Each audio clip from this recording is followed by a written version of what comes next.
question, and I hope you know the answer to this, is the scope as presented in this log frame, and it actually is not specific to this log frame, but any log frame, comprehensive and detailed enough to be used for project implementation? Yes, it is comprehensive and detailed, or no, it's not comprehensive and detailed enough.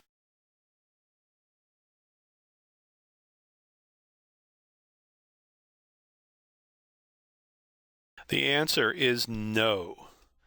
It's definitely not comprehensive because the log frame often does not contain the indirect work that's required to complete the project. That the proposal where the log frame is contained is often focusing up on the products and services as well as the higher level results and impacts that are sought after in the project. Here is an example of a graphical format of a WBS for filling a job vacancy, and I just am showing you this to give you another example. So the project is to fill a vacant post, and then the comprehensive categories are the job, the candidate, and the selection. And then under the job you have the need, job specifications. Under the candidate, you have attracting the candidate, shortlisting the candidate, and then the selection includes the interview and post-selection. And under each one of this next level category, you'll have several more details. The need would include budget, options, approval. Job specifications would include the job, timing, and the person. Attracting the candidate would be advertisement, the content, and the location. Shortlisting the position, the criteria, reviewing the CVs or job applications, and then shortlisting. The interview then would involve getting a venue, having the interview, tour, deciding on the candidates that are preferred, and then the selection process would be terms, induction, and relocation. So that's just an example of a WBS. Here are some of the suggestions that I'll give you, throw out to you for making a good WBS. I think it's extremely important to have participation involving the people who will implement the task because they know best what is involved in each task and how these can be decomposed into manageable subtasks.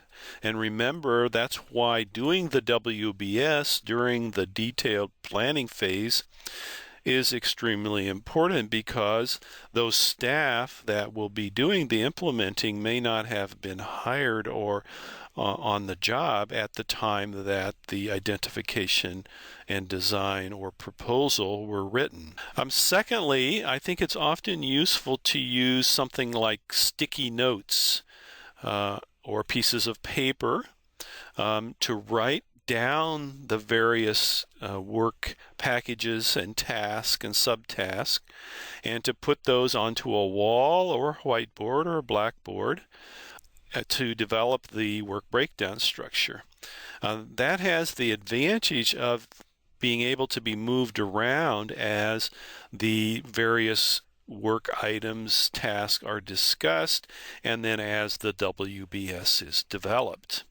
So that when we do this exercise in a class or a workshop, we often will use these sticky notes.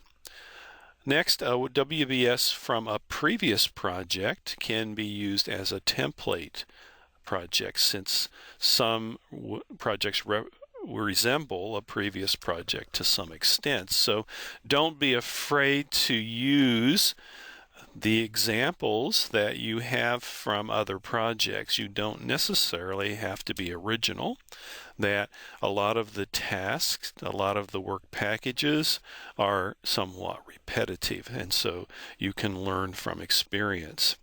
And finally, don't try to organize the activities into logical levels, first, second, third, fourth, fifth, until exhaustive brainstorming of all the activities has been done, and including the sub-activities. I think this is useful because if you start to talk about the logical connection between the activities, sometimes that stifles the creativity and you miss out on some of those details.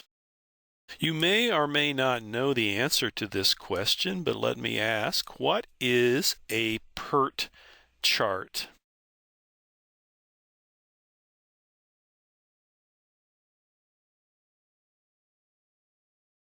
A PERT chart is a tool for making a network diagram. It's a specific project management tool that's used to schedule, organize, and coordinate tasks within a project. And if you're interested in what it stands for, it's Program Evaluation Review Technique, and the methodology for PERT was developed by the United States military, the Navy, in the 1950s to manage a submarine missile program. So you can use PERT chart as a synonym for network diagram. I don't believe we covered that in the PMDPro1 course, but it's an interesting addition.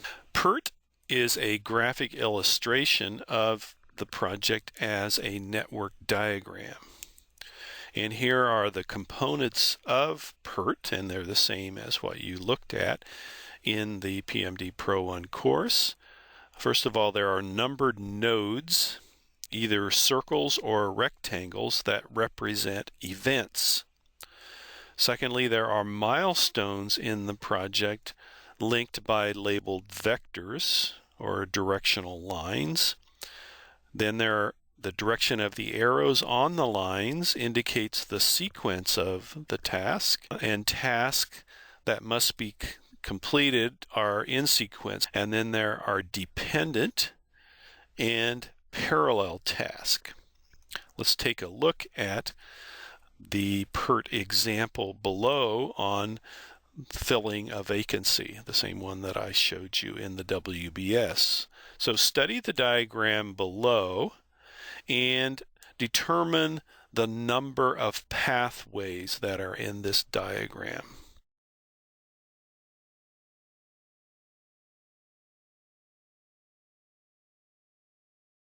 A pathway is the journey from the start to the finish. So this is an obvious pathway on top here.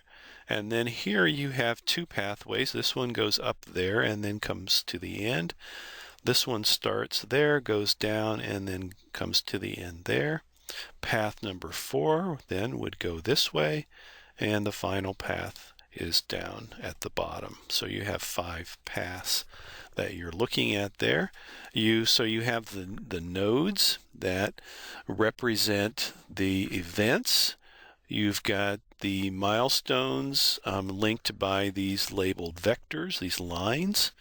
You've got the arrows that show directionality. This particular one doesn't show arrows, it just shows lines, but the intention is the same. And you can see that these activities and tasks must be completed in sequence. And you have dependent tasks. In other words, this task, agree on the format, can't be done until you establish the need. So it has a dependency. And then you have parallel tasks. So these 3 tasks, agreeing on the format, the job description, and setting the target date, are not dependent on one another and can be done simultaneously or in parallel. So in review, rectangles are nodes that represent tasks.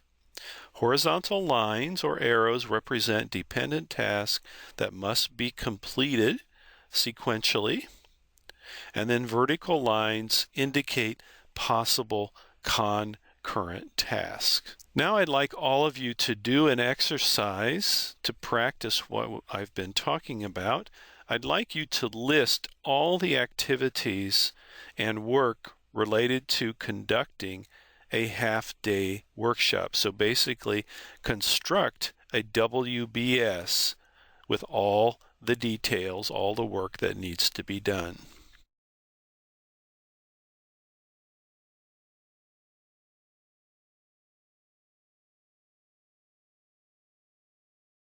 On the screen in front of you, you'll see the results of a brainstorming process. There's a listing of many of the activities that would need to be done as part of planning and implementing a half-day workshop. Now, there could be many more, and I'm sure that some of you who did this exercise have additional ones to add to what's on the screen, but I'll use what's up here as the building blocks for the WBS and the PERT chart.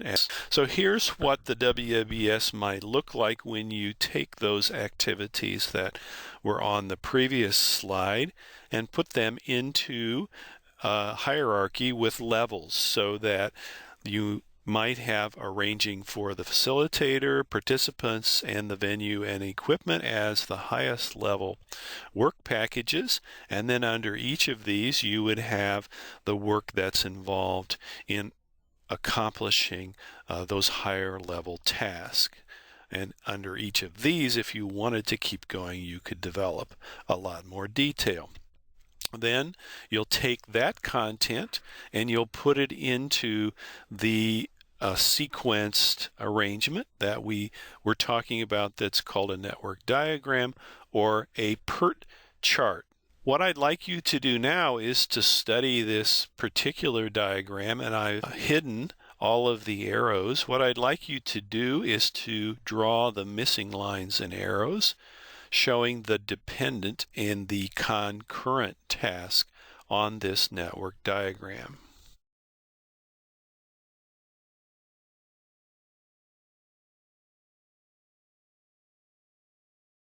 You have pathways here. You have one pathway there, you have a second pathway here, and you have a third pathway there.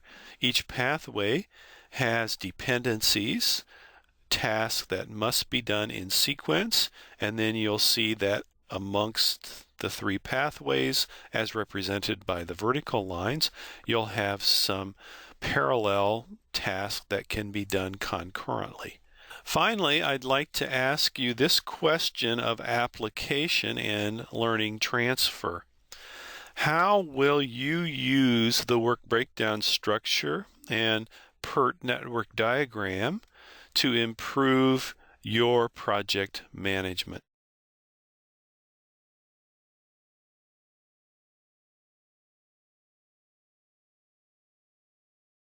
I trust that this module on WBS and PERT charts has been useful.